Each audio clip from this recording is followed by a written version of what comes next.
Welcome to another episode of The Brand Called You, a podcast and podcast show that brings you leadership lessons, knowledge, experience, and wisdom from thousands of successful individuals from around the world. I am your host, Ashutosh Garg, and today I'm delighted and privileged to welcome a very, very senior professional from Chicago, USA, Michelle Elster. Michelle, welcome to the show. Thank you. Thank you for having me. Thank you. Michelle is the president and owner of Rabin Research Company. She's an authority in both quantitative and qualitative market research methods, and she has served with distinction on various professional boards.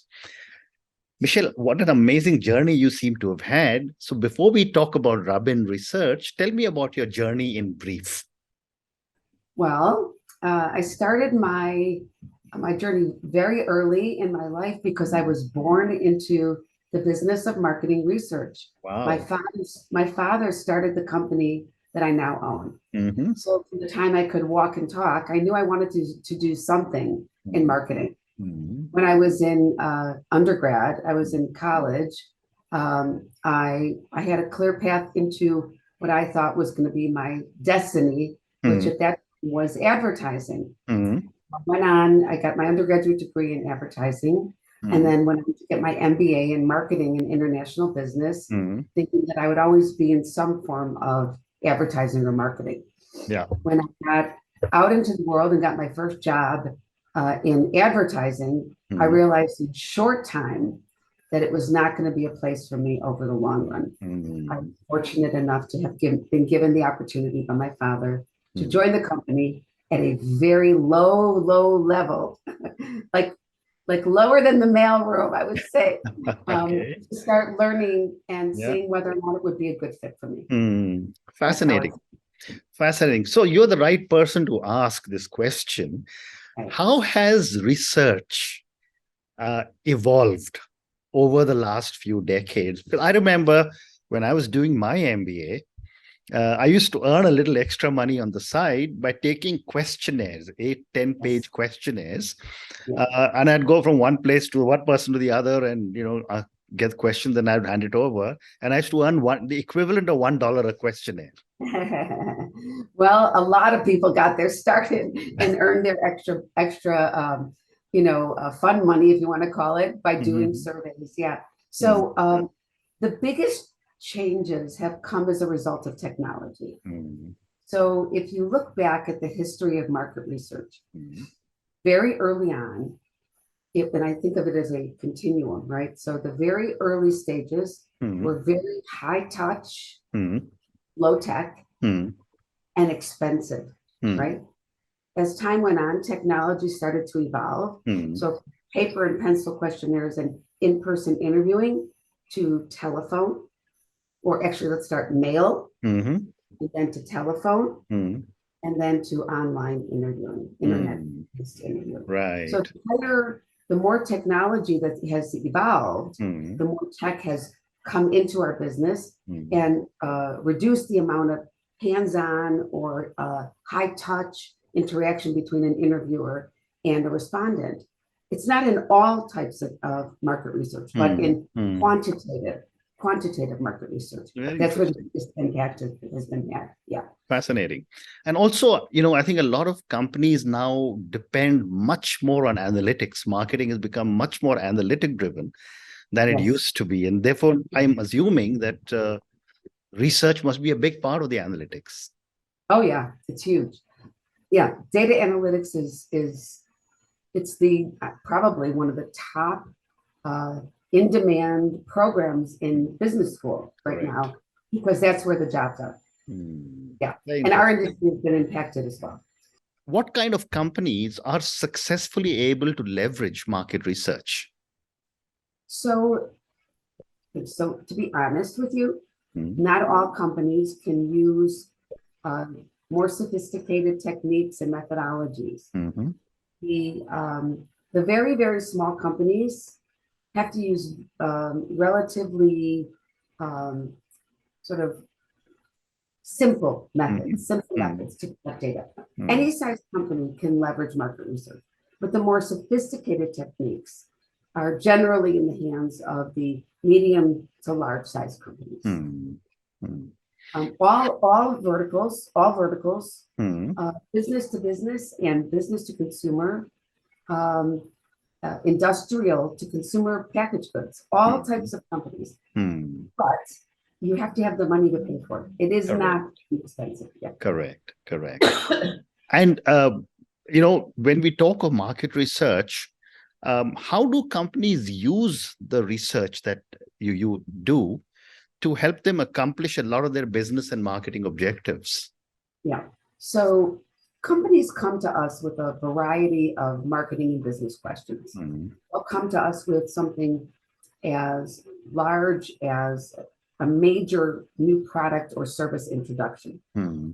And we know what is behind something like that. Hmm. You know that the amount of money that's going to be spent to develop the concept, Hmm. to tool and die, to market, to partner with a variety of different kinds of agencies to help them bring the product to market.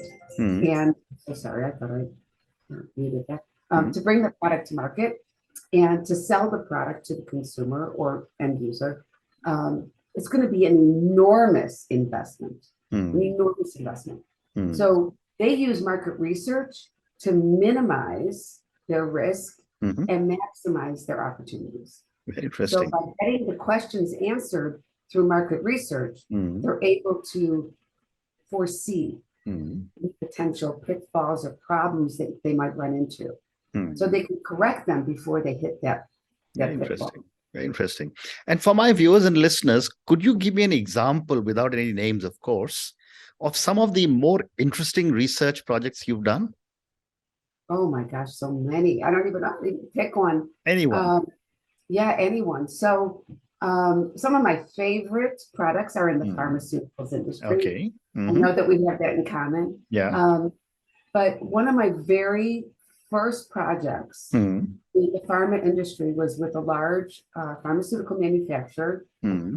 Happens to be based in my hometown. Hmm. And they came to me with a question about how to engage patients Hmm.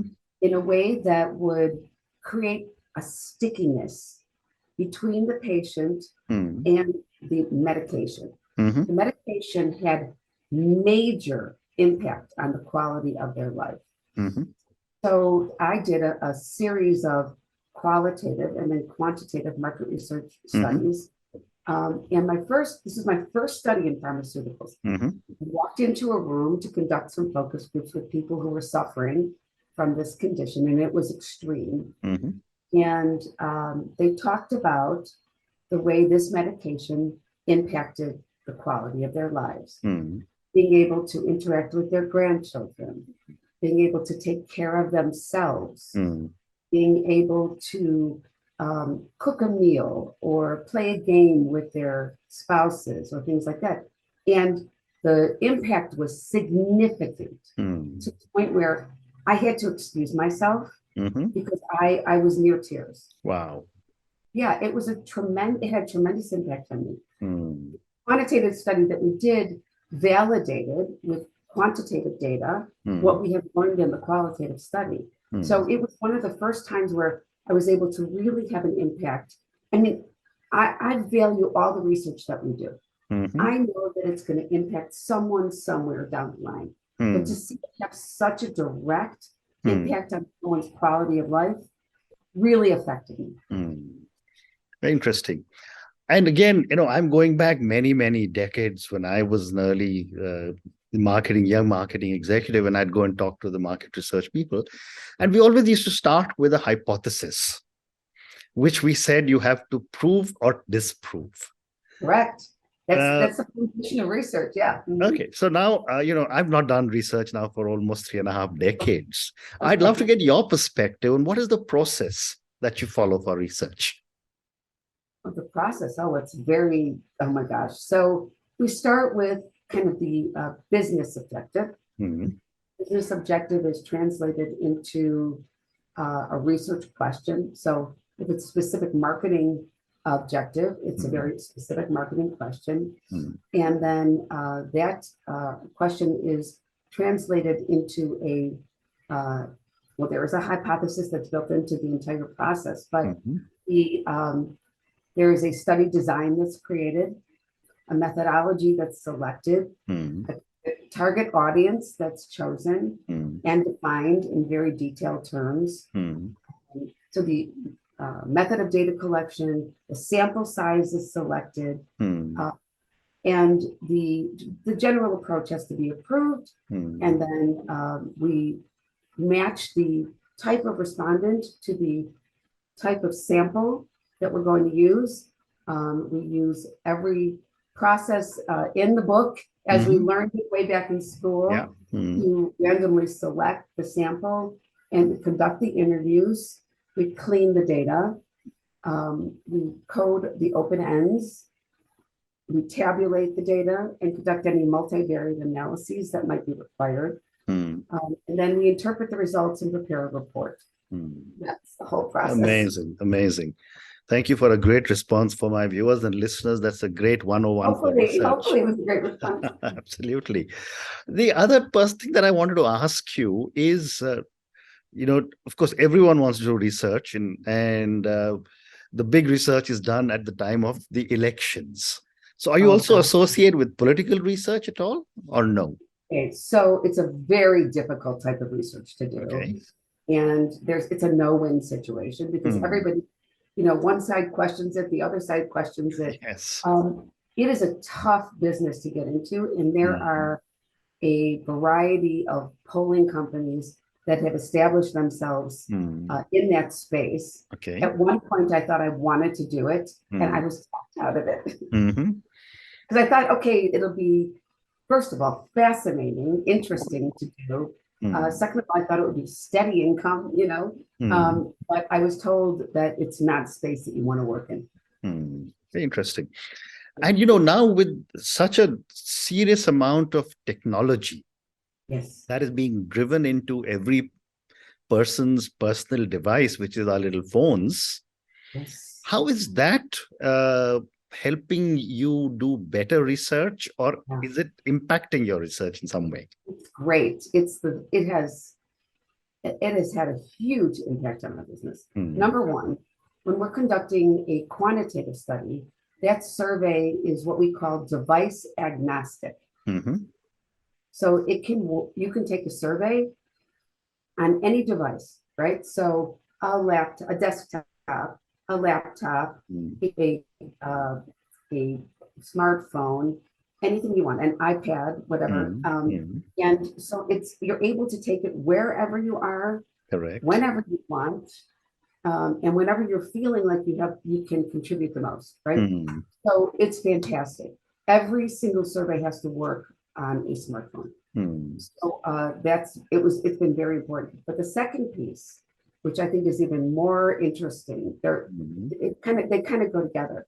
You've heard of geofencing. So when a respondent, a potential person who is going to take the survey, has agreed to participate in the survey, and says, okay, I want to tell them, you take the survey the next time you're shopping in the grocery store.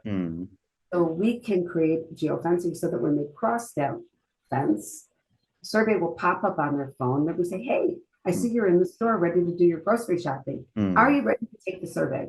So that's been huge. The other thing that can happen is that when they are at the point of purchase, so they're ready to take a survey, and they're shopping for, let's just say, breakfast cereal. I'll just do something simple. We can say to them, okay, tell us what you're looking at. Show us what you're looking at. Take a video of it. Take snapshots of the things on the shelf that are interesting to you. Why are those interesting to you? What things are you looking at that are going to influence your decision? I'm sorry, I'm using my hands a lot. Influence your decision. Yeah. And so we're able to get a real-time interaction between the survey questions and the respondent and what they're saying at the point of purchase, which is fantastic because when a person walks away from an experience and has to recall what they thought at that time, it's much more difficult. They're surmising, they're trying to remember to the best of their ability what it was that affected their decision. But the truth is that memory is only so good. Correct. Right? So they may not remember it as accurately. This allows us to capture it at the point of purchase. Very interesting. And when you talk geo mapping, you're also talking of an increased granularity, of coverage, maybe even going into every home, isn't it? Yes, you could technically, sure. Technically. Why not? Yeah, But we haven't done that, but yeah. But therefore, I'm leading you up to a question, and you can choose not to answer it. Is that what happens to people's privacy issues when and I get a lot of research questionnaires in my email, and everyone wants to ask me some question or the other. So I'd love to get your perspective on what happens to matters of privacy and data protection. Well, privacy, as we say it in the US, and data protection are of the highest I know. in our industry. And we have a code of ethics Mm-hmm. that our industry must abide by. Mm-hmm. So the methods of sampling today using the internet are highly regulated. Mm-hmm. And so people who don't want to take surveys don't have to. Okay. They can opt out. Mm-hmm. So if you're in your home and you get a survey from someone who you have not agreed to hear from, Mm-hmm. now you may not remember it, but you might have opted in a way that you didn't recall. Mm-hmm. That should not be happening. Mm-hmm. Not be happening. Okay. You have to have. There is an act that regulates the industry in terms of reaching out to people who do not want to be interviewed. Mm-hmm. And so if you don't want to be interviewed, you should report them. Well said. Moving to another question, again, when I was reading about you, you mentioned about a qualitative training you received from Sharpen the Focus. Yes, and it was so early in my career, and Okay. I had just joined the company, and I remember saying to my father, we outsource all of our qualitative research. We send that research to partners in qualitative moderators. And I said, what do you think about the idea of once you have your client and you have an established relationship and they know you, why would you want to give that work to someone else? Why wouldn't you want to, close the gap between qualitative and quantitative and have the client work with one team? So at the time, we did not offer that service. So we said, if you want to do it, you got to go get trained and figure out how to do it. Okay. So I said, well, I want to do it. So let's give it a try. So I went to school, went for training, and they taught me how to become a moderator. I don't think that program is even in place anymore. I think I thought it was Judith Lango, but I don't remember who ran that program, but I believe it's gone. But it was a phenomenal, in-depth, highly immersive training program where they taught us how to kind of what to think about up front, how to design programs, how to design qualitative screeners and discussion guides, how to deal with a focus group where you have, and it was fascinating actually. So you have, let's say, a table of 8 to 10, 12 people, you're sitting face, and they had used the 7 dwarfs, let's see, Snow White and the 7 dwarfs is the model for how to deal with the people at the table and helping people choose their seat. There are dynamics integrated into what they're thinking. Like, am I going to be that moderator's ally? Am I going to be their right-hand man? Am I going to take that person on and sit directly across from them? Am I, so I don't even have that. I have that somewhere, but it was fascinating. And so I walked out of it thinking, this is fascinating. I think we can do this. So I went back and we did some practice work and we started offering it. And it is a very important part of what we do. Fascinating. Yeah. I've time for 2 more questions. I'm again going back into old memories of research. And I remember there used to be a very strong partnership between the research agency, the advertising agency, and the brand manager. How much of that exists today? And if it does, how would the dynamics work? It's interesting that you bring that up. I haven't had that kind of situation in a long time. Mm-hmm. And I think the reason for that is, and I believe in this, that generally when an advertising agency is creating a campaign for a client, they might be involved in the testing of it, Mm-hmm. but they shouldn't be the ones controlling the results. Okay. And the reason for that is objectivity. Mm-hmm. So if you remove the creator of the campaign from the process, analyzing the content, then you have improved the objectivity. So the most important thing when you're evaluating creative is taking the emotion out of it. So the person who's created the campaign has a huge vested interest in that campaign, and their creative is a huge part of who they are, right? Because that's a product of them. So there's an emotional connection between the ad agency and the creative people who created it and the campaign. So the smartest thing that could possibly happen is to, if you want to have them sit in the back room and listen to the focus groups, or you want to have them look at the deck or the data, that's fine. But they should not be involved in designing it or executing the research or even presenting the results, because there's too much of them involved in it. I agree. And yet I remember some of the major global agencies used to own their own research agencies in the old days. And I think that must have changed, so. Well, I think there are some that still do, and I don't agree with it. Okay. I don't agree. Yeah. I understand. And my last question to you, Michelle, and this is for the many, many people who will listen to our conversation.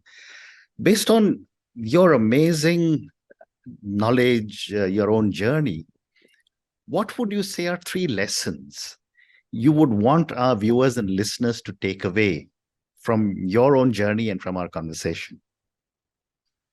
Well, there's 2 perspectives there. One is the journey, the professional journey. So growing as a professional, and the other is about market research. So how would you like me to frame that? You can give me on whichever way you like, whatever you're comfortable with.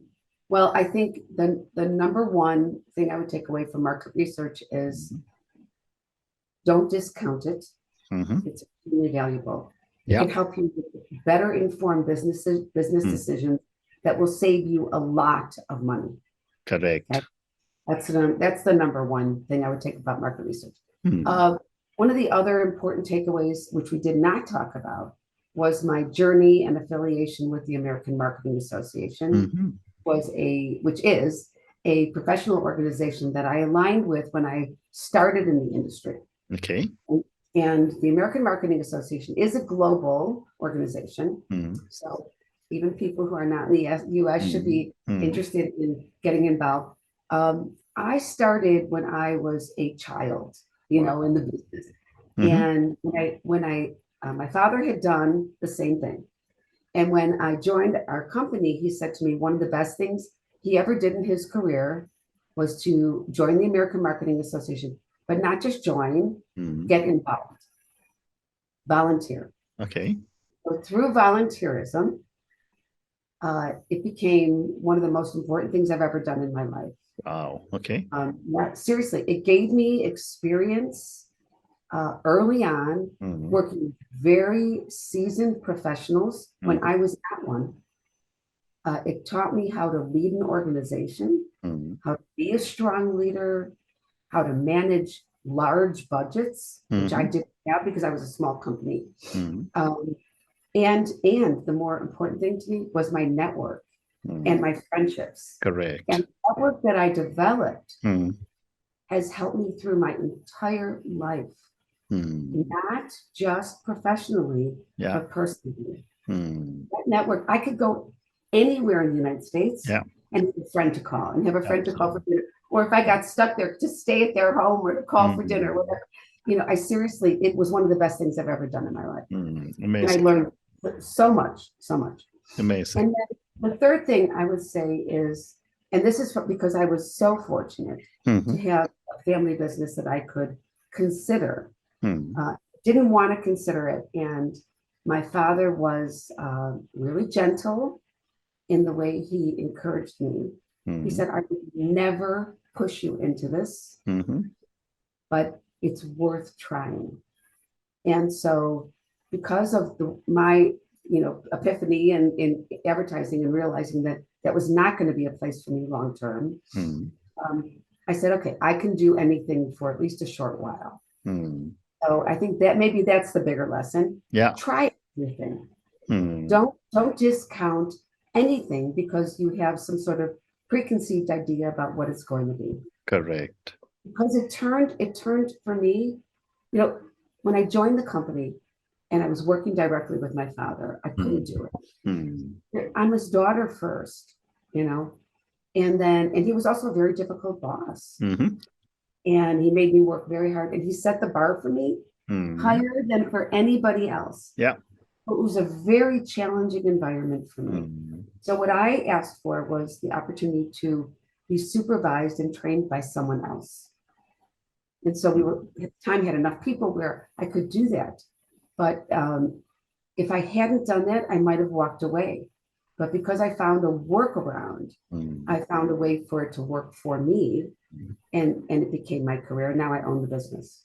How wonderful. And on that note, and your 3 amazing lessons, which is don't discount market research because it helps you stay better informed. Second one, you said we didn't get a chance to speak about the American Marketing Association, but the message is network well, because you never know when networks will be able to give you something back.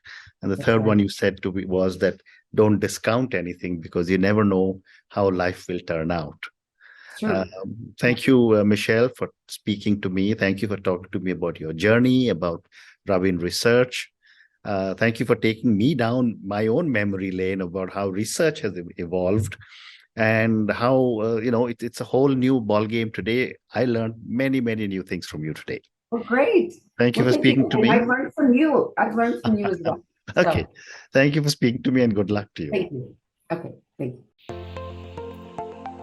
Thank you for listening to the Brand Called You videocast and podcast, a platform that brings you knowledge, experience, and wisdom of hundreds of successful individuals from around the world. Do visit our website www.tbcy.in to watch and listen to the stories of many more individuals. You can also follow us on YouTube, Facebook, Instagram, and Twitter. Just search for the Brand Called You.